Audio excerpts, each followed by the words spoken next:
Okay, well now that your bead is in the kiln, you need to let it cool off and cool down.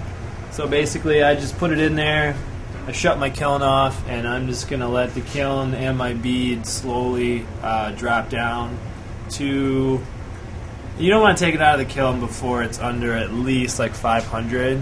I mean, obviously you can't even handle it, you know, with your hands, but it won't. Usually shouldn't crack under like 500. But yeah, we leave it in there so all the molecules can come together and it won't crack. So basically, yeah, you just gotta leave it in there. Don't take it out. I know you want to. I know you want to like continue working on it and get it done, but it just takes patience. All right, so the next step is you're gonna want to take your bead off your mandrel. Sometimes it might be a pain in the butt, but usually it's not. We're just gonna use this for demonstration purposes. It'd be on there. You could either, you know, make it off that way or pull it off that way, or whatever.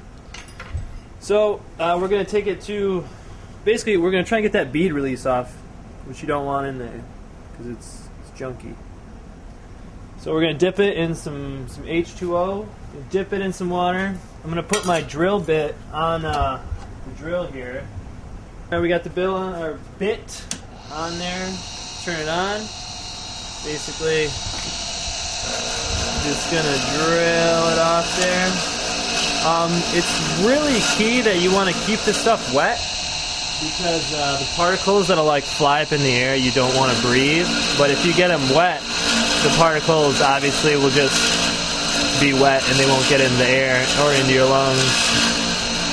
You can see it kind of grinds it down to a little bit of a paste.